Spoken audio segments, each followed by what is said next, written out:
This is Too Raw for TV.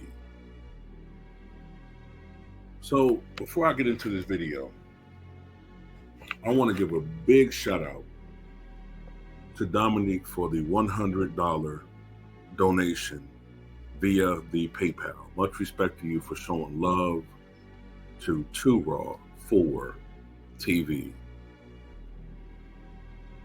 Long-time subscriber. Thank you for showing love. I truly appreciate it. Because I wouldn't be here without you guys. Even the haters. I wouldn't have the success I've had on this channel without you guys. So, in this particular video, I want to talk about the rivalry in the WNBA between Angel Reese and Caitlin Clark, and how we're all going about this the wrong way. Okay. And we're letting, and when I say we, I'm talking about us who actually want to try to get to like the game and want to talk about it within the parameters of basketball. Okay. That was our main objective. Some of us, look, there's going to be a rivalry, and we're going to take sides when it comes to the rivalry. Some of us are going to be Angel Reese fans. Some of us are going to be Caitlin Clark fans. That's just the nature of it, right? Now, does race play a role in that? To a certain extent, it does. Let's be honest. We are a people that are very tribal. Okay, it's at our very nature to be tribal.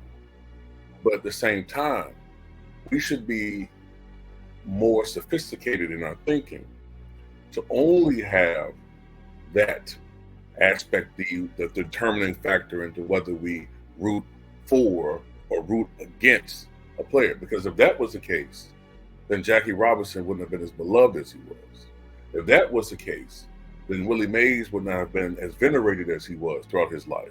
If that was the case, then Barack Hussein Obama never became president. We cannot devolve back into caveman thinking when it comes to sports. And I'm talking about myself too. I became victim of that. It's human nature when someone calls you a dehumanizing term racially. So this is a plea for us to get back to talking basketball, because no matter how much we want to take sides, basketball should still be more than what this has devolved into. The WNBA should be bigger than a rivalry. It should be. I understand that the WNBA has lost its popularity over the years, okay? Akin to how it happened in the NBA. But remember, and I blame the WNBA commissioner, and I blame ESPN, and I blame the big wigs when it comes to promoting the WNBA. David Stern had the good sense to know, and the wherewithal to know, that yes, Larry Bird contributed a lot to the ascent of the NBA, right? But so did Magic. And he recognized that there was a Laker fan base and there was a Celtic fan base, and they were going to be two of the most predominant franchises over the next decade. And yes, there was the racial element. But he knew that he had to promote them equally. He had to promote the talents of those players equally. Now, Caitlin Clark got off to a slow start, but she's come on. And I'm willing to say, even though I have my biases with Angel Reese, I won't be mad if Caitlin Clark wins the MVP. Wins the Rookie of the Year. The MVP is Aja Wilson. But I get irritated when I see people critique Angel Reese to the point where it's becoming you're making her a caricature. And it's one thing to talk about her game. Yes, she needs to work on her layups. Yes, she needs to work on her jump shot and her three-point shoot. And yeah, you could say, well, if she's that valuable, then why have the Sky not missed a beat without her? Fine, you know. I could also say I remember there were times when Kobe got hurt and the Lakers were playing well without him for a stretch. That still doesn't mean that they're not a great player. Hell, remember, without Scottie Pippen for 38 games to start the season, if I'm not mistaken, the Chicago Bulls were what, 26-12 without him? So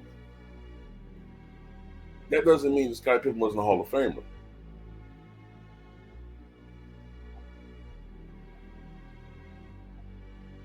And also, it could be a false equivalency putting Angel Reese on the level of Magic Johnson. She hasn't earned that yet. She's not that good, but she's good and she has potential.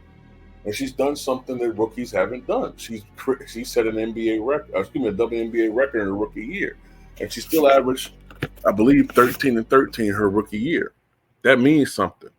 To average a double-double, to lead the NBA, lead the WNBA, in rebounding her rookie year, she's going to be a star. Okay? She led all rookies in win shares. So that means something. But we gotta be better than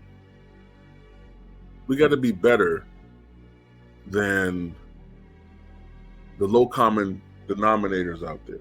The lowest common denominator. We gotta be better than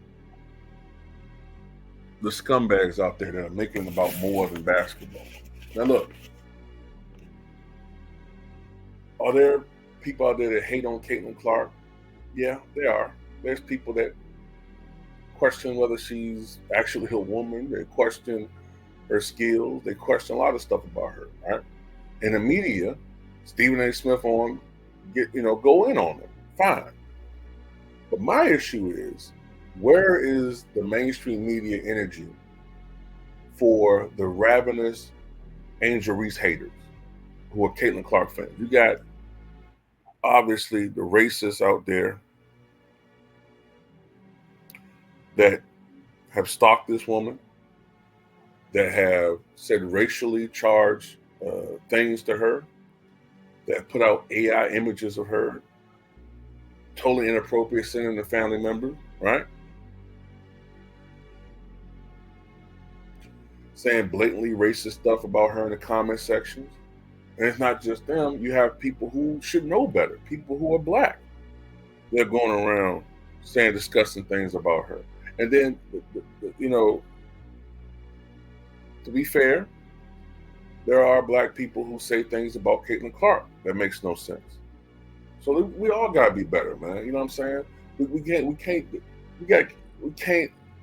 let it get into things that have nothing to do with basketball. Okay? If Angel Reese wants to dress a certain type of way outside of basketball, that's her prerogative. You know what I'm saying? Her personal life got nothing to do with basketball. Same thing with Caitlin Clark. It had nothing to do with basketball. Nothing to do with it. So this is an appeal for us to try to be better. You know what I'm saying? We got to be better. And I also want to say to the commissioner who made a statement today, the WNBA commissioner, saying that, they want to promote the rivalry between Caitlin Clark and Angel Reese. Fine. Do it. Do it. Don't do what the NBA is doing with Labalco, you know what I'm saying, and just promoting one guy and you're creating resentment. See how that's creating resentment in the NBA? That constant promotion of just one player, and it's creating so much resentment. But look, the other players, the reason why they tolerate it is because, hey, well, all of them are making money. All of them are rich. But you're promoting one player, and then at the same time you're demonizing the competition. You're saying that, oh, they're all jealous of her and they need to get on her knees and thank her, and the WNBA wasn't ish before she got there. So that type of stuff creates division. So at the end of the day, this is all I got to say about that. You know what I'm saying? And so what you guys think?